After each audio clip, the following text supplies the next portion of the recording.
My dear students, my dear children, we are starting a new class of our revision. പ്രിയപ്പെട്ട കുട്ടികളെ, നമ്മുടെ പരീക്ഷ വളരെ അടുത്തേക്ക് വന്നുകൊണ്ടിരിക്കുന്നു. നിങ്ങളെല്ലാവരും ഇപ്പോൾ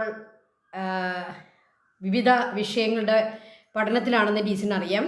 പക്ഷേ സോഷ്യൽ സയൻസ് നമ്മൾ നിരന്തരം പഠിച്ചുകൊണ്ടിരിക്കുക. അപ്പം നിങ്ങൾ മറ്റ് വിഷയങ്ങളുടെ കൂടെ തന്നെ നമ്മുടെ ഒരു ക്ലാസ്സൊക്കെ നിങ്ങളൊന്ന് അറ്റൻഡ് ചെയ്യുകയും നമ്മുടെ ചോദ്യങ്ങളുമായി പരിചയപ്പെടുന്നതും ഏറ്റവും നന്നായിരിക്കും. സോഷ്യൽ സയൻസ് പരീക്ഷയെ നിങ്ങൾ ഭയപ്പെടേണ്ട, നിങ്ങൾ പഠിച്ചാൽ മാത്രം മതി. അപ്പോൾ ജാഗ്രത നമുക്ക് ആവശ്യമാണ്. പക്ഷേ പഠിക്കുന്ന കാര്യത്തിൽ നമ്മൾ ഒരു കോംപ്രമൈസും പാടില്ല. നമ്മൾ ഈ പരീക്ഷ ഏറ്റവും നല്ല രീതിയിൽ എഴുതാൻ ഏതൊക്കെ രീതിയിൽ നമുക്ക് പഠിക്കാൻ സാധിക്കുമോ അതെല്ലാം നമ്മൾ ചെയ്യുക. നമുക്ക് A+ ഫുൾ മാർക്കിലേക്ക് നമുക്ക് എത്താനായിട്ട് സാധിക്കും. അപ്പോൾ ഇന്ന് നമുക്ക് പുതിയ കുറച്ച് ചോദ്യങ്ങൾ പരിചയപ്പെടാം. നമുക്കറിയാം ടീച്ചറിൻ്റെ ചാനലിൽ ഇപ്പോൾ ഒരു 10ഓളം ക്ലാസ്സുകൾ നമ്മുടെ റിവിഷനുമായിട്ട് ബന്ധപ്പെട്ടുണ്ട്. പ്ലേലിസ്റ്റ് നമ്മൾ കൊടുത്തിട്ടുണ്ട്. അപ്പം നിങ്ങൾ ആ റിവിഷൻ ക്ലാസ്സുകൾ ഇതിനു മുമ്പ് ടീച്ചർ പോസ്റ്റ് ചെയ്ത ക്ലാസ്സുകളൊക്കെ കാണുക. ഏകദേശം ഒരു 7-8 നമ്പറോളം ഉണ്ട്. അപ്പം കഴിഞ്ഞ ദിവസം ടീച്ചർ ഒരു ക്വസ്റ്റ്യൻ നമ്മൾ ഡിസ്കസ് ചെയ്തായിരുന്നു, നമ്മുടെ മൺസൂൺ. അപ്പം നമുക്ക് മൺസൂൺ ഒന്ന് പഠിച്ചു വെച്ചോണം. നമുക്കൊരു ഷുവർ ചോദ്യമാണ് മൺസൂൺ. അപ്പം 2 മൺസൂണാണ് നമുക്കുള്ളത്. ഇവിടെ കണ്ടോ പറഞ്ഞിരിക്കുന്നത് സൗത്ത് വെസ്റ്റ് മൺസൂണും നോർത്ത് ഈസ്റ്റ് മൺസൂണും. അപ്പോൾ south west monsoon, north east monsoon. Okay, തുലാവർഷം നോർത്ത് ഈസ്റ്റ്, ഇടവപ്പാതി സൗത്ത് വെസ്റ്റ്. അപ്പോൾ നമ്മൾ എങ്ങനെയാണ് അതിനെ എക്സ്പ്ലെയിൻ ചെയ്യേണ്ടത്? നമ്മൾ എക്സ്പ്ലെയിൻ ചെയ്യേണ്ടത് നമ്മുടെ ലാൻഡും ഓഷനും, എവിടെയാണ് ഹൈ പ്രഷർ, എവിടെയാണ് ലോ പ്രഷർ, അതാണ് നമ്മുടെ പോയിന്റ് എന്ന് പറയുന്നത്. ലാൻഡിൽ ലോ പ്രഷറും സീയിൽ ഹൈ പ്രഷറും. എന്താണ് അതിൻ്റെ കാരണം? ഇത് ജൂൺ ടു സെപ്റ്റംബർ ആണ് നമ്മുടെ സൗത്ത് വെസ്റ്റ് മൺസൂൺ. അപ്പോൾ ആ ടൈം എന്ന് പറയുന്നത് സണ്ണ് അതിൻ്റെ അപ്പാരൻ്റ് മൂവ്മെൻറ്റിൽ അത് ട്രോപ്പിക് ഓഫ് ക്യാൻസറിലാണ്. അതായത് സണ്ണിൻ്റെ പൊസിഷൻ ലാൻഡിലാണ്. അപ്പോൾ അവിടെ ടെമ്പറേച്ചർ ഹൈ ആയിരിക്കും, പ്രഷർ ലോ ആയിരിക്കും. ടെമ്പറേച്ചർ ഹൈ ആയിരിക്കും, പ്രഷർ ലോ ആയിരിക്കും. കറക്റ്റാണ് ടീച്ചർ പറഞ്ഞത്, പ്രഷർ ലോ ആയിരിക്കും. എന്നാൽ ഓഷനിലോ ടെമ്പറേച്ചർ ലോ ആയിരിക്കും, പ്രഷർ ഹൈ ആയിരിക്കും. അപ്പോൾ ഹൈ പ്രഷറുള്ള ഓഷനിൽ നിന്നും ലാൻഡിലേക്ക് ഈ വിൻഡിൻ്റെ മൂവ്മെൻറ്റ് ഉണ്ടാകുന്നു. ഓക്കെ, അപ്പോൾ സൗത്ത് ഈസ്റ്റ് ട്രേഡ് വിൻഡാണ്. അത് കോറിയോലിസ് എഫക്റ്റ് കൊണ്ടും മറ്റും അത് ഇക്വേറ്റർ ക്രോസ് ചെയ്യുമ്പോൾ സൗത്ത് വെസ്റ്റായിട്ട് മാറുക. ഓക്കെ, അത് റൈറ്റിലേക്ക് ഡിഫ്ലീറ്റ് ആകുന്നു. അപ്പോൾ അവിടെ എന്തെല്ലാം കാര്യങ്ങളാണ് നമ്മൾ പറയേണ്ടത്? എത്ര കാര്യങ്ങളുണ്ടെന്ന് നോക്കി. ഒന്ന്, പ്രഷറിൻ്റെ കാര്യം, ടെമ്പറേച്ചറിൻ്റെ കാര്യം, സണ്ണിൻ്റെ പൊസിഷൻ, അതുപോലെ തന്നെ കോറിയോലസ് എഫക്റ്റ്. ഇത്രയും കാര്യങ്ങൾ ഈ മൺസൂൺ നമ്മൾ എക്സ്പ്ലെയിൻ ചെയ്യുമ്പോൾ അതിനകത്ത് വരുന്നുണ്ട്. ഓക്കെ, ഇനിയും നോർത്ത് ഈസ്റ്റ് മൺസൂൺ, അതായത് നമ്മുടെ തുലാവർഷം എക്സ്പ്ലെയിൻ ചെയ്യുമ്പോൾ നമ്മൾ എന്ത് പറയണം? സണ്ണിൻ്റെ പൊസിഷൻ നേരെ സൗത്തേൺ ഹെമിസ്ഫിയറിലേക്കായി, ട്രോപ്പിക് ഓഫ് കേപ്രിക്കോണിലേക്ക് പോയി. അപ്പോൾ ടെമ്പറേച്ചർ എവിടെയാണ് കൂടുതൽ? സീയിലാണ് കൂടുതൽ. കാരണം നമ്മുടെ കാര്യങ്ങളെല്ലാം റിവേഴ്സായി, കാര്യങ്ങളെല്ലാം മാറി. നേരെ ഓപ്പോസിറ്റ് പറയണം. സണ്ണിൻ്റെ പൊസിഷൻ സൗത്തേൺ ഹെമിസ്ഫിയറിൽ, ട്രോപ്പിക് ഓഫ് കേപ്രിക്കോണിൽ. അതുകൊണ്ട് തന്നെ ocean high temperature, low pressure, land low temperature and high pressure. അപ്പോൾ എന്ത് സംഭവിക്കും? ഹൈ പ്രഷറുള്ള ലാൻഡിൽ നിന്നും മൺസൂൺ കാറ്റുകൾ സീയിലേക്ക് വിൻഡ് ബ്ലോ ചെയ്യുന്നു. ഓക്കെ, അപ്പോൾ അവിടെയും ഈ മൺസൂണിൻ്റെ റിട്രീറ്റിംഗ് മൺസൂൺ എന്നാണ് പറയുക, മൺസൂൺ തിരിച്ചു പോകുന്നു എന്ന് പറയുക. ഓക്കെ, അപ്പോൾ സൗത്ത് വെസ്റ്റ് മൺസൂണും നോർത്ത് ഈസ്റ്റ് മൺസൂണും എൻറ്റയർലി ഡിഫറെൻ്റ് ആയിട്ടുള്ള 2 പൊസിഷനാണ് ഇവിടെ ഉണ്ടാകുക. ഓക്കെ, അതാണ് നമ്മൾ നമ്മുടെ പോയിന്റിൽ പറയേണ്ടത്. ഇത് ഞാൻ വീണ്ടും പറഞ്ഞത് എന്തിനാണെന്നറിയാമോ? ഈ മൺസൂൺ നമുക്കൊരു ക്വസ്റ്റ്യൻ ഉണ്ടാവും, ഉറപ്പാണ്. അപ്പം നിങ്ങളത് പഠിച്ചു വെക്കുക. ഓക്കെ, ലോക്കൽ വിൻസിൻ്റെ പേരൊക്കെ ഒന്ന് ഓർത്ത് വെച്ചേ.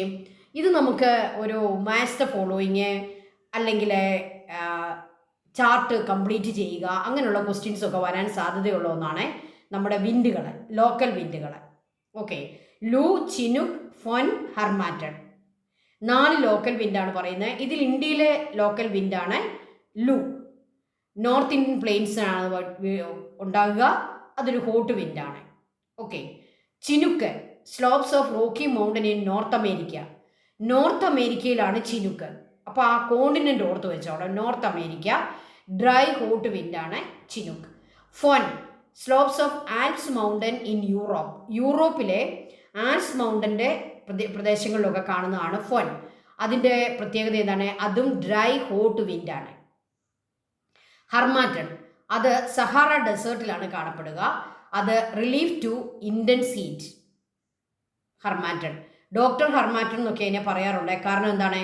ആ സഹാറ ഡെസേർട്ടിൻ്റെ ഭാഗത്തൊക്കെ ഈ ഹർമാറ്റൺ എന്ന് പറയുന്ന ആ ഒരു കാറ്റ് വീശി കഴിയുമ്പോൾ പല രോഗങ്ങളുമൊക്കെ ഭേദമാവും, അവരുടെ ചില സ്കിൻ ഡിസീസസ് ഒക്കെ പോകുമെന്നൊക്കെ അവർ പറയാറുണ്ട്. അതുകൊണ്ട് തന്നെ ആഫ്രിക്കയിലെ ആളുകൾ അതിനെ ഡോക്ടർ ഹർമാറ്റൺ എന്ന് വിളിക്കാറുണ്ട്. ഇത് ഞാൻ പറഞ്ഞത് എന്താണെന്നോ, ആഫ്രിക്കയാന്ന് ഓർത്ത് വെക്കാൻ വേണ്ടി ടീച്ചർ പറഞ്ഞതാണ്, ഡോക്ടർ ഹർമാറ്റൺ. ഓക്കെ, ഫൊൻ എന്ന് പറയുന്നത് നമ്മുടെ യൂറോപ്പിലാണുള്ളത്, അതൊരു ഡ്രൈ ഹോട്ട് വിൻഡാണ്. ചിനുക്ക് എന്ന് പറയുന്നത് നോർത്ത് അമേരിക്കയിലാണ്, ഓർത്ത് വെച്ചോളാം, നോർത്ത് അമേരിക്കയിലാണ്. എന്നാൽ ലൂവോ നമ്മുടെ സ്വന്തം ഇന്ത്യയിലാണ്, ലൂ. ഓക്കെ, ഇനി അടുത്തതായിട്ട് ഫോംസ് ഓഫ് കണ്ടൻസേഷൻ. ഇതും വളരെ പ്രധാനപ്പെട്ടതാണ്. കണ്ടൻസേഷൻ ഫോമുകൾ ഏതൊക്കെയാണ്? Dew, frost, mist and fog, cloud. Okay, dew, frost നിങ്ങളിത് 9th പഠിച്ചതല്ലേ, അതുകൊണ്ട് തന്നെ നിങ്ങൾക്കിത് എളുപ്പമാണ്. Forms of condensation, forms of precipitation. Forms of precipitation എന്ന് പറയുമ്പോൾ റെയിൻ ഒക്കെയാണ് വരുന്നത്, അത് നമുക്ക് വിടാം. ഇതെന്ന് പറയുന്നത് ഫോംസ് ഓഫ് കണ്ടൻസേഷൻ. അപ്പോൾ അത് ഡ്യൂ ആകാം, രാത്രിയിലെ ടെമ്പറേച്ചർ താഴുമ്പോൾ അവിടെയുള്ള അന്തരീക്ഷത്തിലുള്ള ഈ മോയ്സ്ചറെ അത് ചെറിയ ഡ്രോപ്സായി, വെള്ളത്തിൻ്റെ വാട്ടർ ഡ്രോപ്സായി ടിപ്സ് ഓഫ് ദ ലീവ്സിലൊക്കെ കാണപ്പെടുന്നതാണ് ഡ്യൂ. ഓക്കെ, അപ്പോൾ അത് ടെമ്പറേച്ചർ താഴുമ്പോൾ മോയ്സ്ചർ എന്തായി മാറുന്നു? ചെറിയ ഡ്രോപ്പായിട്ട് മാറുന്നു.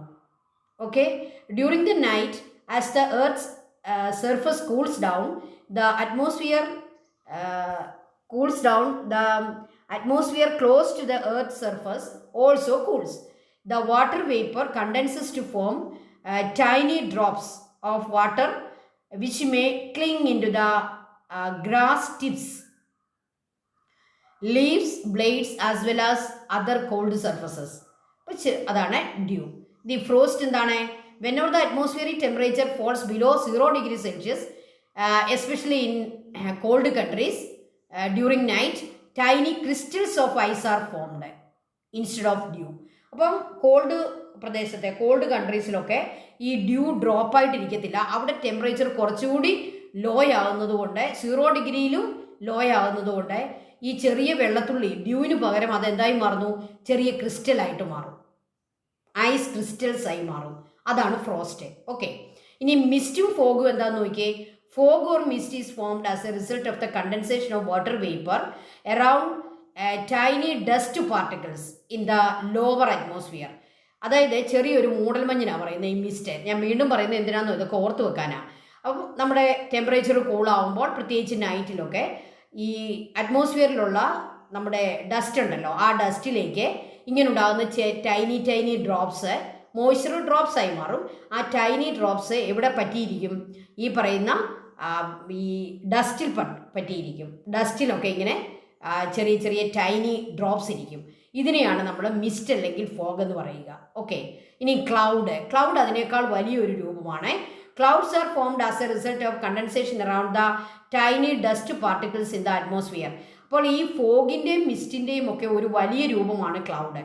അതായത് ഈ അറ്റ്മോസ്ഫിയറിലെ ഡസ്റ്റ് പാർട്ടിക്കിൾസിലെ കൂടുതൽ അളവിൽ ഈ പറയുന്ന ഫോഗും മിസ്റ്റും ഒക്കെ അന്തരീക്ഷത്തിൽ രൂപപ്പെടുമ്പോൾ അത് നമുക്ക് എന്തായിട്ട് അനുഭവപ്പെടും? അതൊരു ക്ലൗഡായിട്ട് അനുഭവപ്പെടും. അവിടെയും എന്താണ് സംഭവിക്കുക? വാട്ടർ വേപ്പറിനെ കണ്ടൻസേഷൻ സംഭവിച്ച് അത് ഡ്രോപ്സായി മാറി അവിടെയുള്ള ഡസ്റ്റ് പാർട്ടിക്കിൾസിൽ തങ്ങിയിരിക്കുന്നതാണ് ഈ ക്ലൗഡ്. ഓക്കെ, മിസ്റ്റ് എന്ന് പറയുമ്പോൾ കുറച്ചുകൂടി ലോവർ പോർഷനിലാണ് വരിക. അറ്റ്മോസ്ഫിയറിൻ്റെ ലോവർ പോർഷനിലാണ് നമ്മൾ മിസ്റ്റും ഫോഗും കാണുന്നതെങ്കിൽ ക്ലൗഡ്സ് കുറച്ചുകൂടി ഹയർ പൊസിഷനിലാണ് കാണുക. ഓക്കെ, അപ്പോൾ കണ്ടൻസേഷൻ ഫോംസ് ആണ് dew, frost, mist or fog, clouds. ഇനി ക്ലൗഡ്സിൻ്റെ ഡിഫറെൻറ്റ് ടൈപ്സ് ഓഫ് ക്ലൗഡ്സ് പഠിച്ചോളാം. Okay, types of rainfall. ഇനി പെർസിപ്പിറ്റേഷനിലേക്ക് നമ്മൾ വരുമ്പോൾ, പെർസിപ്പിറ്റേഷൻ എന്ന് പറയുമ്പോൾ അതിനകത്ത് പ്രധാനപ്പെട്ടത് റെയിൻഫോളാണ്. റെയിൻഫോൾ എത്ര ടൈപ്പ് ഉണ്ട്? Orographic rainfall, conventional rainfall and cyclonic rainfall. Orographic എന്ന് പറയുമ്പോഴേ നമ്മൾ മനസ്സിൽ വിചാരിച്ചോണം, എന്തിനെ ഓർക്കണം? ഒരു മൗണ്ടനെ ഓർക്കണം. ഒരു മൗണ്ടൻ സ്ലോപ്പിലൂടെ മോയ്സ്ചറുള്ള വിൻഡ് പോവുകയും മൗണ്ടനിൽ അത് തട്ടുമ്പോൾ എന്തായി മാറുന്നു? അത് കണ്ടൻസേഷൻ സംഭവിച്ച് അത് റെയിനായി ആ സ്ഥലത്ത് തന്നെ അത് ഉണ്ടാകുന്നു. ഇതിനെയാണ് നമ്മൾ സാധാരണയുള്ള ഓറോഗ്രാഫിക് റെയിൻഫോൾ എന്ന് പറയുക. അതിന് മറ്റൊരു പേരൂടെ ഉണ്ട്, relief rainfall. Moisture laden winds from the sea enter the land and will be raised along the mountain slopes. ഇപ്പോൾ ഓറോഗ്രാഫിക് എന്ന് കാണുമ്പോഴേ നിങ്ങൾ മൗണ്ടൻ്റെ സ്ലോപ്പിലൂടെ കയറി പോകുന്നതാണെന്ന് ഓർത്തോണം. അത് എവിടെ നിന്നാണ് ആ കാറ്റ് വരുന്നത്? സീയിൽ നിന്നാണ് വരിക. Okay, this leads to the condensation and formation of rain clouds along the windward slopes of the mountain. അപ്പോൾ മൗണ്ടന് രണ്ട് സ്ലോപ്പ് ഉണ്ട്, വിൻഡ്വാർഡ് സൈഡും ഉണ്ട്, ലീവാർഡ് സൈഡും ഉണ്ട്. വിൻഡ്വാർഡ് സൈഡിലാണ് എന്തുണ്ടാകുക? റെയിൻഫോൾ ഉണ്ടാകുക. ലീവാർഡ് സൈഡിലേക്ക് പോകുമ്പോൾ ആ വിൻഡിൽ എന്തില്ല? മോയ്സ്ചർ ഇല്ല. അതുകൊണ്ട് തന്നെ അവിടെ അധികം മഴ ഉണ്ടാകത്തില്ല. അതിനെയാണ് നമ്മൾ റെയിൻ ഷാഡോ ഏരിയ എന്ന് പറയുക. അപ്പോൾ ഈ ഓറോഗ്രാഫിക് റെയിൻഫോളിൻ്റെ ഭാഗത്താണ് ഈ വിൻഡ്വാർഡ് സൈഡും ലീവാർഡ് സൈഡും മൗണ്ടൻ ഉള്ളതുകൊണ്ടാണ് അവിടെ ഒരു എന്ത് ക്രിയേറ്റ് ചെയ്യപ്പെടുക? റെയിൻ ഷാഡോ ഏരിയ ക്രിയേറ്റ് ചെയ്യപ്പെടുക. ഓക്കെ, അപ്പോൾ കണ്ടൻസേഷൻ നടന്ന് ക്ലൗഡ് ആവുകയും വീണ്ടും അത് കൂടുതൽ കൂളാവുമ്പോഴാണ് പെർസിപ്പിറ്റേഷനിലേക്ക് വരിക. മോയ്സ്ചർ ആദ്യം കണ്ടൻസേഷനാണ് സംഭവിക്കുക. കണ്ടൻസേഷൻ കൂടുതൽ കണ്ടൻസേഷൻ വരുമ്പോഴാണ് പെർസിപ്പിറ്റേഷനായിട്ട് മാറുക. അപ്പോൾ ഇവിടെ ഈ ഓറോഗ്രാഫിക് റെയിൻഫോളിൽ നിങ്ങൾ ശ്രദ്ധിക്കുക, അവിടെ കണ്ടൻസേഷനും സംഭവിക്കുന്നുണ്ട്, പെർസിപ്പിറ്റേഷനും സംഭവിക്കുന്നുണ്ട്. ആദ്യം മോയ്സ്ചർ laden വിൻഡ് മൗണ്ടൻ സ്ലോപ്പിലൂടെ പോകുമ്പോൾ മൗണ്ടനിൽ ടച്ച് ആവുമ്പോൾ അത് കൂളാവുകയും അതാദ്യം കണ്ടൻസേഷൻ സംഭവിച്ച് ക്ലൗഡ് ആവുകയും വീണ്ടും കണ്ടൻസേഷൻ സംഭവിക്കുമ്പോൾ അവിടെ പെർസിപ്പിറ്റേഷൻ സ്റ്റാർട്ട് ചെയ്യുകയും അങ്ങനെ റെയിൻഫോൾ ഉണ്ടാവുകയും ചെയ്യും. ഓക്കെ, ഇനിയും കൺവെൻഷണൽ റെയിൻഫോൾ എന്താണ്? അത് സാധാരണ നമ്മുടെ വേനൽക്കാലത്തുണ്ടാകുന്ന മഴയാണ് നമ്മൾ പറയുക. കൺവെൻഷണൽ റെയിൻഫോൾ അതെന്താണ്? സൂര്യൻ്റെ ചൂട് കൊണ്ട് water in the ocean or water bodies what happen? അവിടെ ഇവാപ്രേഷൻ സംഭവിക്കുന്നു, മോയ്സ്ചർ ആകുന്നു, അത് നമ്മുടെ അറ്റ്മോസ്ഫിയറിലേക്ക് വരുന്നു, അത് അറ്റ്മോസ്ഫിയറിലേക്ക് ഉയർന്നു പോകുന്നു. അത് നമുക്കറിയാം, മോയ്സ്ചറുള്ള എയർ എന്ന് പറയുന്നത്, ചൂട് എയർ എന്ന് പറയുന്നത് ഉയർന്നു പോകും. അത് കുറച്ച് അറ്റ്മോസ്ഫിയറിൻ്റെ ഉയർന്ന സ്ഥലങ്ങളിൽ ചെല്ലുമ്പോൾ സ്വാഭാവികമായും തണുക്കും. അപ്പോൾ എന്ത് സംഭവിക്കും? അവിടെ കണ്ടൻസേഷൻ ഉണ്ടാകും. വീണ്ടും തണുക്കുമ്പോൾ കണ്ടൻസേഷൻ മാറി പെർസിപ്പിറ്റേഷൻ ആകും. അവിടെ തന്നെ അത് മഴയായിട്ട് പെയ്യും. ഓക്കെ, അത് മിക്കവാറും സംഭവിക്കുന്നത് എപ്പോഴാണ്? ആഫ്റ്റർനൂൺ ആണ് സംഭവിക്കുക. ഉച്ചവരെ ഇവാപ്രേഷൻ നടക്കുന്നു. ഉച്ചയ്ക്ക് ശേഷം അന്തരീക്ഷം ലോ ടെമ്പറേച്ചർ ആകുമ്പോൾ ഈ കണ്ടൻസേഷൻ ആരംഭിക്കുന്നു. കണ്ടൻസേഷൻ പെർസിപ്പിറ്റേഷൻ ആകുന്നു, അവിടെ റെയിൻഫോൾ ഉണ്ടാകുന്നു. അപ്പോൾ ഇതിനെയാണ് കൺവെൻഷണൽ റെയിൻഫോൾ എന്ന് പറയുന്നത്. It is commonly occurs during afternoon. It also called 4 o'clock rain. അതിനെ 4 o'clock റെയിൻ എന്നും പറയാറുണ്ടെന്ന്. ഓക്കെ, ശരിയാണ്, നമുക്കത് നമുക്കറിയാവുന്നതാണ്. ഇനി സൈക്ലോണിക് റെയിൻഫോൾ എന്താണ്? In cyclonic system where warm and cold air meet, the warm air will be raised up to cause condensation and rainfall. അപ്പോൾ മിക്കവാറും ഈ സൈക്ലോണിക് റെയിൻഫോൾ ഒക്കെ സംഭവിക്കുന്നത് ബോർഡറിലാണ്, അതായത് സീയും ലാൻഡും കൂടിയുള്ള നമ്മുടെ ബോർഡർ ഏരിയയിലാണ്. അവിടെ ചൂടുവായുവും തണുത്ത വായുവും, ലാൻഡിലുള്ള ചൂടുവായുവും കടലിൽ നിന്ന് വരുന്ന തണുത്ത വായുവും കൂടി മീറ്റ് ചെയ്യുമ്പോൾ ചൂടുവായു മുകളിലോട്ട് പോകുന്നു. ഓക്കെ, അപ്പോൾ എന്ത് സംഭവിക്കുന്നു? കണ്ടൻസേഷൻ സംഭവിക്കുന്നു, അവിടെ പെർസിപ്പിറ്റേഷൻ സ്റ്റാർട്ട് ചെയ്യുന്നു, അവിടെ റെയിൻഫോൾ ഉണ്ടാകുന്നു. ഇതിനെയാണ് നമ്മൾ സൈക്ലോണിക് റെയിൻഫോൾ എന്ന് പറയുക. ഓക്കെ, അപ്പം ഇവിടെ കണ്ടത് എന്തൊക്കെയാണ്? നമ്മൾ മൺസൂൺ കണ്ടു, അതുപോലെ വിൻഡിലെ ലോക്കൽ വിൻഡ്സ് കണ്ടു, അതുപോലെ ഫോംസ് ഓഫ് കണ്ടൻസേഷൻ കണ്ടു, അതുപോലെ ടൈപ്പ് ഓഫ് റെയിൻഫോൾ കണ്ടു. ഓക്കെ, ഇനി നമുക്ക് പുതിയ 1-2 ക്വസ്റ്റ്യനിലേക്ക് പോകാം.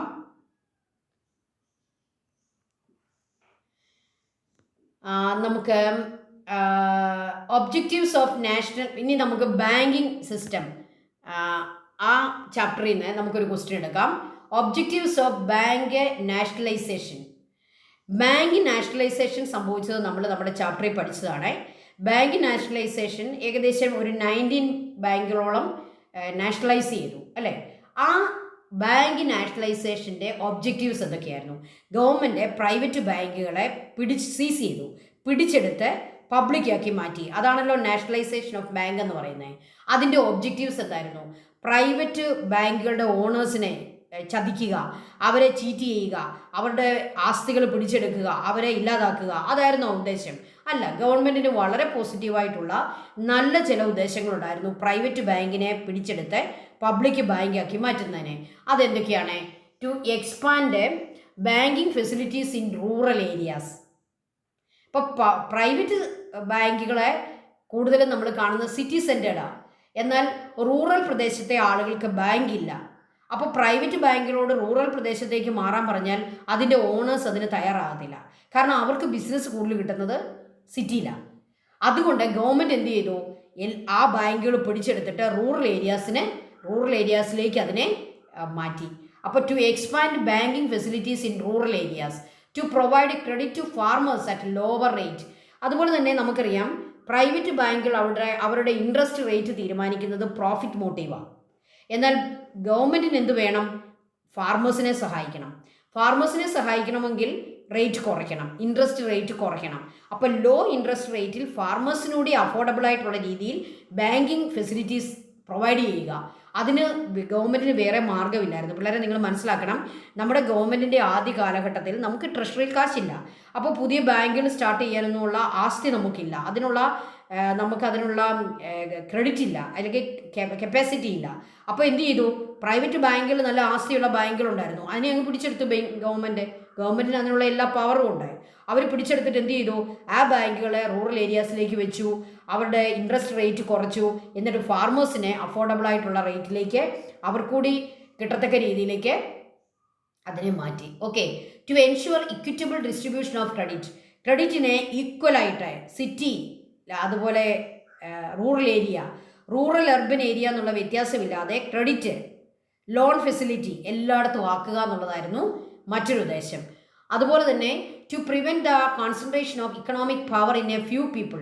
അപ്പോൾ സിറ്റി സെൻറ്റേർഡ് ആയിട്ടുള്ള ബാങ്കുകളെ, സിറ്റി സെൻറ്റേർഡ് ആയിട്ടുള്ള വെൽത്തി പീപ്പിളിൻ്റെ കയ്യിലിരിക്കുന്ന ബാങ്കിനെ എല്ലാവർക്കും ലഭ്യമാക്കുക. ഓക്കെ. അത് എല്ലാ ആളുകളുടെയും കയ്യിലേക്ക് അതിനെ എത്തിക്കുക. ഫ്യൂ പീപ്പിളിൻ്റെ കയ്യിൽ നിന്നും ഇക്കണോമിക് സെക്ടറിനെ രക്ഷിക്കുക. ഇങ്ങനെയുള്ള കുറേ നല്ല ഒബ്ജക്റ്റീവ്സ് ആയിരുന്നു ബാങ്ക് നാഷണലൈസേഷൻ കൊണ്ട് ഉദ്ദേശിച്ചത്. എഴുതിക്കോണേ. അടുത്ത ചോദ്യം നോക്കിയേ. How effective are Jan Dhan accounts and a cashless economy in contemporary India? Justify your opinion. നിങ്ങൾ എപ്പോഴും കേൾക്കുന്ന ഒരു വേർഡാണ് ജൻ ധൻ അക്കൗണ്ട്. എല്ലാവർക്കും അക്കൗണ്ട് വേണമെന്നാണ് നമ്മുടെ ഇപ്പോഴത്തെ സെൻട്രൽ ഗവൺമെൻറ്റിൻ്റെ ഒരു സ്റ്റാൻഡ്. അപ്പോൾ അതിനു വേണ്ടി അവർ സ്റ്റാർട്ട് ചെയ്ത ഒരു പ്രത്യേകതരം അക്കൗണ്ടിൻ്റെ പേരാണ് ജൻ ധൻ അക്കൗണ്ട്. ക്യാഷ്ലെസ് ഇക്കോണമിയാണ് ഇനി നമുക്ക് കണ്ടംപററി ഇന്ത്യയിൽ വേണ്ടത്. ഇതിനെപ്പറ്റി നിങ്ങളുടെ അഭിപ്രായമാണ് ചോദിച്ചേക്കുന്നത്. Justify your opinion. The prime minister Jan Dhan account is a scheme to open an account for all those who do not have a bank account. Bank account ഇല്ലാത്ത എല്ലാവർക്കും ഒരു ബാങ്ക് അക്കൗണ്ട് തുടങ്ങാൻ പ്രൈം മിനിസ്റ്റർ കൊണ്ടുവന്നിരിക്കുന്ന ഒരു പ്രത്യേക അക്കൗണ്ട് സ്റ്റാർട്ട് ചെയ്യാനുള്ള സിസ്റ്റമാണ് Jan Dhan account. It is a scheme to open an account for all who do not have a bank account. നമുക്കറിയാം നമ്മുടെ നാട്ടിലെ എല്ലാ സബ്സിഡികളും, എല്ലാ തരത്തിലുള്ള സഹായങ്ങളും, സ്കീമുകളും നമ്മുടെ ജനങ്ങൾക്ക് നേരിട്ടായിട്ട് കൊടുക്കുന്നത്. ഇപ്പോൾ ഈ ഇടനിലക്കാർ തട്ടിക്കൊണ്ട് പോകുന്ന പരിപാടി നിർത്താൻ വേണ്ടി ഗവൺമെൻറ് എല്ലാവർക്കും, എല്ലാ പാവപ്പെട്ടവർക്കും എല്ലാവർക്കും സ്വന്തമായിട്ടൊരു അക്കൗണ്ട് അതിനുവേണ്ടി കൊണ്ടുവന്ന ഒരു അക്കൗണ്ടിൻ്റെ രീതിയാണ്, ഒരു ന്യൂ ടൈപ്പ് ഓഫ് അക്കൗണ്ടാണ് prime minister's Jan Dhan account. അപ്പോൾ ഒരു മിനിമം ബാലൻസ് ഇല്ലാതെ തന്നെ സീറോ ബാലൻസിൽ ആർക്ക് വേണമെങ്കിലും അക്കൗണ്ട് സ്റ്റാർട്ട് ചെയ്യാം. ഓക്കെ. അതിനകത്ത് ഒരു പർട്ടിക്കുലർ എമൗണ്ട് അവിടെ വേണം എന്ന് നിർബന്ധവുമില്ല. It aim is to bring all people of the country under the ambit of banking service. എല്ലാവരെയും ബാങ്കിങ് സർവീസിൻ്റെ അണ്ടറിൽ കൊണ്ടുവരിക. Zero minimum balance account is the special feature. അത് ഓർത്തോണം. Zero minimum balance. അപ്പോൾ തുടങ്ങാനും നമുക്ക് സീറോ ബാലൻസ് മതി. അതിനകത്ത് വരുന്ന പണം നമുക്ക് സീറോ ബാലൻസിൽ എടുക്കാം. മിനിമം അക്കൗണ്ട് അവിടെ വേണമെന്നില്ല. മിനിമം മണി എന്നുള്ള ആ ഒരു ബാങ്കിങ് റൂള് ഈ ജൻധൻ അക്കൗണ്ട് ഉള്ളവർക്കില്ല. ഓക്കെ, അപ്പോൾ ജൻധൻ അക്കൗണ്ട് നമുക്ക് വരാൻ സാധ്യതയുള്ളതാണ്. കാരണം ഗവൺമെൻറ് ഏറ്റവും കൂടുതൽ ഇമ്പോർട്ടൻസ് കൊടുക്കുന്ന ഒരു അക്കൗണ്ടാണ് ജൻധൻ അക്കൗണ്ട്. അത് നിങ്ങൾക്കറിയാവോ എന്ന് നമ്മുടെ പരീക്ഷയുടെ ക്വസ്റ്റ്യൻ പേപ്പർ ഇടുന്ന ആൾ ഒന്ന് അനലൈസ് ചെയ്യും. അവരൊന്ന് അതിനെപ്പറ്റി ക്വസ്റ്റ്യൻ ഇടും. അതുകൊണ്ട് ജൻധൻ അക്കൗണ്ട് വന്ന് എഴുതിക്കോണം കേട്ടോ, എഴുതിക്കോണേ. ജൻധൻ അക്കൗണ്ട് അതെന്താണെന്ന് ഓർത്തോണം. മിനിമം ബാലൻസ് വേണ്ട. പ്രൈം മിനിസ്റ്റേഴ്സ് ജൻധൻ അക്കൗണ്ട് എല്ലാ പാവപ്പെട്ടവർക്കും, ഫാർമേഴ്സിനും അതുപോലെ തന്നെ നമ്മുടെ വർക്കേഴ്സിനും എല്ലാവർക്കും എടുക്കാൻ വേണ്ടി കൊണ്ടുവന്നിരിക്കുന്നതാണ്. എല്ലാവരെയും ബാങ്കിങ് എന്ന് പറയുന്ന ആ ഒരു സിസ്റ്റത്തിലേക്ക് കൊണ്ടുവരിക എന്നതാണ് അതിൻ്റെ ഒബ്ജക്റ്റീവ്. ഓക്കെ, ഇനി നമുക്ക് ജോഗ്രഫിയിലെ ഒരു സംഗതി പഠിക്കാം. How volcanoes are useful to human beings. Volcanoes വളരെ ഡിസ്ട്രക്റ്റീവ് ആണ്. അത് എല്ലാത്തിനെയും തകർത്ത് കളയും. വോൾക്കാനോസ് ഒരു പ്രദേശത്തെ മുഴുവൻ ഡിസ്ട്രക്ഷൻ ഉണ്ടാക്കും. അവരുടെ ആളുകളുടെ ലൈഫും പ്രോപ്പർട്ടിയും എല്ലാം ഡിസ്ട്രക്റ്റ് ആയി പോകും, ഡിമോളിഷ് ആയി പോകും എന്നൊക്കെ നമുക്കറിയാം. പക്ഷേ അതിൻ്റെ ഗുണങ്ങളാണ് ചോദിക്കുക.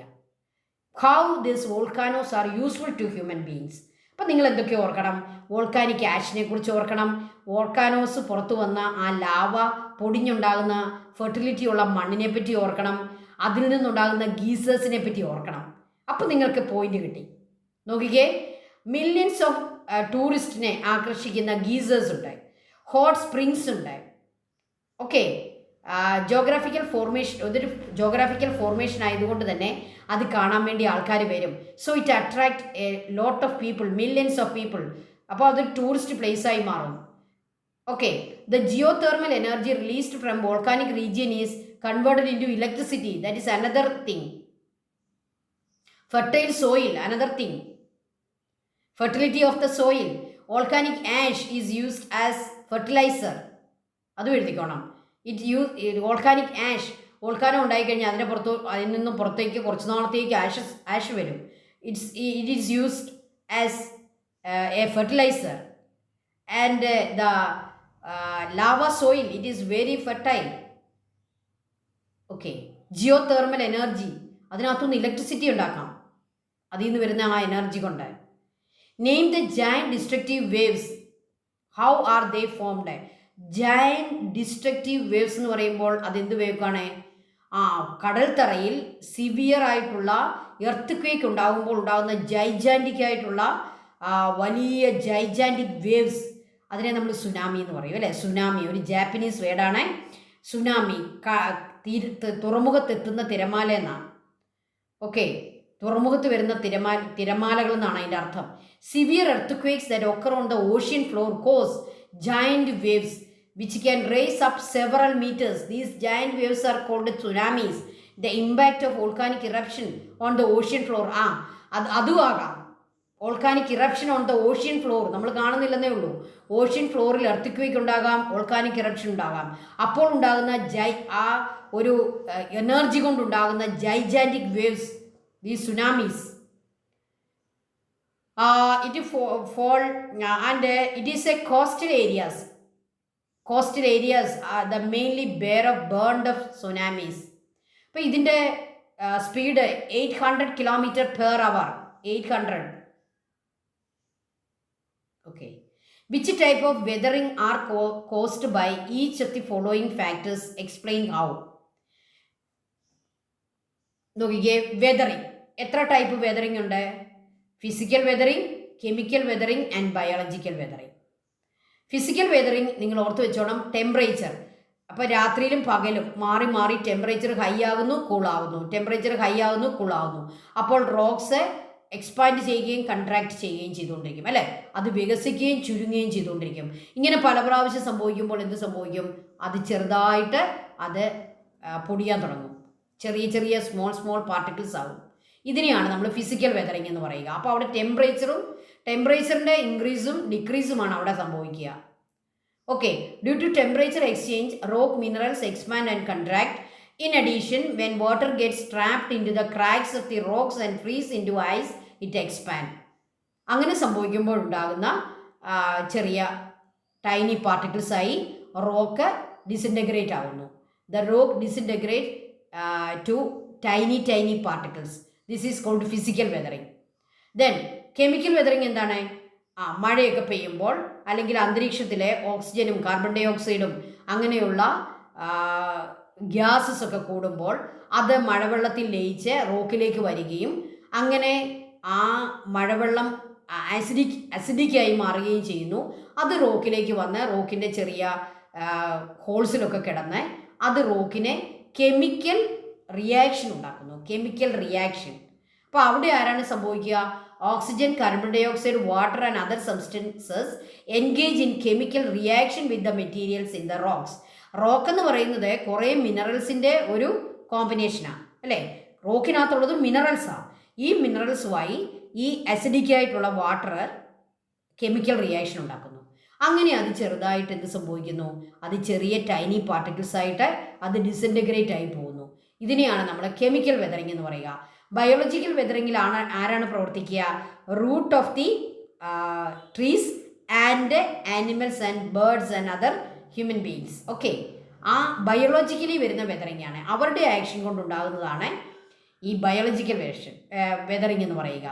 The protrusion of plant roots, the burrowing of animals that make holes in rocks and the decay of plant and animal remain also cause the disintegration of rocks. അപ്പോൾ അങ്ങനെ സംഭവിക്കുന്നതാണ് biological weathering. Okay, human activities എന്തൊക്കെയാണെന്ന് കൂടി പഠിച്ചോണം. വെതറിങ്ങിന് കാരണമാകുന്ന human activities ഏതൊക്കെയാണ് അല്ലേ? അതിൻ്റെ ഒരു ലിസ്റ്റ് കൂടി പഠിച്ചോണം ഇതിൻ്റെ കൂട്ടത്തിൽ കേട്ടോ. അടുത്ത് നമുക്ക് മറ്റൊരു ചാപ്റ്ററിലേക്ക് പോകാം. നമ്മുടെ ഹിസ്റ്ററി ചാപ്റ്ററിൽ നിന്നൊരു ക്വസ്റ്റ്യൻ എടുക്കാം. Compare the totalitarian movements that came to power in Italy and Germany after the world war. First world വാറിന് ശേഷം വളരെ ടോട്ടാലിറ്റേറിയൻ ആയിട്ടുള്ള, വളരെ അതോറിറ്റേറിയൻ ആയിട്ടുള്ള രണ്ട് മൂവ്മെൻറ്റ്സ് ഇറ്റലിയിലും ജർമ്മനിയിലും ഉണ്ടായി. ആ മൂവ്മെൻറ്റ്സാണ് വീണ്ടും ഒരു സെക്കൻഡ് വേൾഡ് വാറിലേക്ക് ലോകത്തെ കൊണ്ടുപോയി എത്തിച്ചത്. അപ്പോൾ സെക്കൻഡ് വേൾഡ് വാറിൻ്റെ റീസൺസ് നമ്മൾ എഴുതുമ്പോൾ ഈ ടോട്ടാലിറ്റേറിയൻ മൂവ്മെൻറ്റ്സിനെ പറ്റി നമ്മൾ എഴുതണം. The totalitarian movements that came power in Italy and Germany is the reason for second world war. Okay, അപ്പോൾ അതെന്താണെന്ന് നമുക്കൊന്ന് പഠിക്കാം. Italy, Germany. ഇറ്റലിയിൽ ഫാസിസം, ജർമ്മനിയിൽ നാസിസം. ഫാസിസ്റ്റ് അതിൻ്റെ ലീഡർ ആരാണ്? Mussolini, Benito Mussolini. നാസിസത്തിൻ്റെ ലീഡറാണ് അഡോൾഫ് ഹിറ്റ്ലർ. അപ്പോൾ അങ്ങോട്ടും ഇങ്ങോട്ടും ചേഞ്ച് ആയി പോകരുത്. അഡോൾഫ് ഹിറ്റ്ലർ ഫാസിസം ഇറ്റലി, അല്ല Mussolini, Benito Mussolini fascism Italy, Adolf Hitler Nazism Germany. പിന്നെ ഇതിൻ്റെ ക്യാരക്ടറിസ്റ്റിക്സ് ഒക്കെ ഒന്ന് തന്നെയാണ്. ഇറ്റലിയിലെ ഫാസിസത്തിൻ്റെ ക്യാരക്ടറിസ്റ്റിക്സ് നോക്കിയാലും ജർമ്മനിയിലെ നാസിസത്തിൻ്റെ ക്യാരക്ടറിസ്റ്റിക്സ് നോക്കിയാലും സെയിം ആണ്. ടോട്ടാലിറ്റേറിയൻ ആണ്, കംപ്ലീറ്റ്ലി ടോട്ടാലിറ്റേറിയൻ ആണ്. ഇനി എന്താണ് ഇവരെന്താണ് ചെയ്തത്? ഇവരെങ്ങനെയാണ് അധികാരത്തിലെത്തിയത്? Rose to power following the march on Rome on 1922 using threats and terror. ഈ മുസോളിനി റോമിലേക്ക് ഒരു മാർച്ച് സംഘടിപ്പിച്ചു 1922. അത് അന്നത്തെ ഭരണാധികാരിയെ ത്രട്ടൺ ചെയ്യുകയും, ത്രെറ്റ് ആൻഡ് ടെററും ത്രെറ്റും. Okay, formed a militia call the black shirts. അപ്പോൾ അവിടെ ത്രെറ്റും ടെററും ഉണ്ടാക്കിയ അവരുടെ മിലീഷ്യയുടെ പേര് ഓർക്കുക, ബ്ലാക്ക് ഷർട്ട്സ്. അതിൻ്റെ നേരെ ഇപ്പുറത്ത് ജർമ്മനി നമ്മൾ എന്തെഴുതണം? അവിടെ ബ്രൗൺ ഷർട്ട്സ്. ഇവിടെ ബ്ലാക്ക് ഷർട്ട്സ്, അവിടെ ബ്രൗൺ ഷർട്ട്സ്. അവരാണ് ത്രെറ്റ് ഉണ്ടാക്കുന്ന militia. Ban the non fascist political parties, eliminated enemies. ഇത് നിങ്ങൾക്ക് രണ്ടിടത്തും എഴുതാം. നാസിസ്റ്റ് അല്ലാത്ത എല്ലാവരെയും കൊന്നുകളഞ്ഞു, എനിമീസിനെ എല്ലാം കൊന്നുകളഞ്ഞു. Okay, Nazism in Germany founded by Adolf Hitler in 1923. Next year ആണ്, 22-ലാണ് ഇവിടെ മാർച്ച് നടന്നത്. അപ്പുറത്ത് 23. Hitler led a march to Berlin and was imprisoned. Initiated efforts to secure power through election. അപ്പോൾ ഈ ഇവിടെ മുസോളിനിക്ക് ത്രെറ്റും പവറും ഒക്കെ കാണിച്ച് പെട്ടെന്ന് തന്നെ അധികാരത്തിലെത്താൻ പറ്റി. പക്ഷേ ഹിറ്റ്ലറുടെ കാര്യം അങ്ങനെ അല്ലായിരുന്നു. ഹിറ്റ്ലർ ബെർലിനിലേക്ക് ബെർലിൻ നിങ്ങൾക്കറിയാം ജർമ്മനിയുടെ അന്നത്തെ തലസ്ഥാനമാണ്. അവിടേക്ക് ഒരു മാർച്ച് സംഘടിപ്പിച്ചു. പക്ഷേ അദ്ദേഹത്തെ ഇംപ്രിസൺ ചെയ്തു. അതുകൊണ്ട് അദ്ദേഹം ഇലക്ഷനിൽ നിന്നു. ഇലക്ഷനിൽ അദ്ദേഹം വിൻ ചെയ്തു. Okay. Establish A militia known as brown shirts. In 1933 election he failed to win a majority to came to power through manipulations, initiated efforts to eliminate enemies, formed the Gestapo. അദ്ദേഹം 23 ഇലക്ഷനിൽ എന്താണ് സംഭവിച്ചത്? He failed to win a majority but came to power through manipulation. അദ്ദേഹത്തിന് majority ഒന്നും കിട്ടിയില്ല. എന്നിട്ടും അദ്ദേഹം manipulation നടത്തി അതോറിറ്റിയിലെത്തുകയും മറ്റുള്ളവരെ ഭയപ്പെടുത്തി അദ്ദേഹം അധികാരത്തിലെത്തി. അവരെല്ലാവരും നീ ആയിക്കോളാൻ പറഞ്ഞു അല്ലേ, അദ്ദേഹത്തെ അധികാരിയാക്കി. പക്ഷേ പിന്നീട് അദ്ദേഹം തൻ്റെ പൊളിറ്റിക്കൽ എനിമീസിനെ മുഴുവൻ അദ്ദേഹം ഡിമോളിഷ് ചെയ്തു. അദ്ദേഹം അവരെ കൊന്നുകളഞ്ഞു. ഓക്കെ. ഹി എലിമിനേറ്റ് എന്നാണ് പറഞ്ഞിരിക്കുന്നത്. He eliminate all the enemies. And അദ്ദേഹം ഒരു സീക്രട്ട് പോലീസും കൊടുത്തു, ഗസ്റ്റപ്പോ സീക്രട്ട് പോലീസ്. ഇന്നത്തെ ഇൻ്റലിജൻസ് പോലെ ഒക്കെയുള്ള ഒരു രീതിയാണ് ഈ സീക്രട്ട് പോലീസ്. ഓക്കെ. അപ്പോൾ അടുത്ത നമ്മുടെ സമയമായി നമുക്കൊരു 30 മിനിറ്റാണ് ടീച്ചർ ഉദ്ദേശിക്കുക. അതുകൊണ്ട് തന്നെ ബാക്കിയുള്ള നമ്മുടെ 42 തൊട്ടുള്ള നമ്മുടെ ക്വസ്റ്റ്യൻസ് നമുക്ക് നെക്സ്റ്റ് വീഡിയോയിൽ നമുക്ക് അനലൈസ് ചെയ്യാം. Thank you children, thank you so much. ഇന്ന് നമ്മൾ അനലൈസ് ചെയ്ത എല്ലാ ക്വസ്റ്റ്യൻസും നിങ്ങൾ വീണ്ടും ആവർത്തിച്ച് പഠിക്കുക. എല്ലാം പരീക്ഷയ്ക്ക് വരാൻ ഏറ്റവും ചാൻസ് ഉള്ളതാണ്. Okay. Thank you children, thank you so much. അടുത്ത വീഡിയോയിൽ നമുക്ക് വീണ്ടും കാണാം. God bless you all.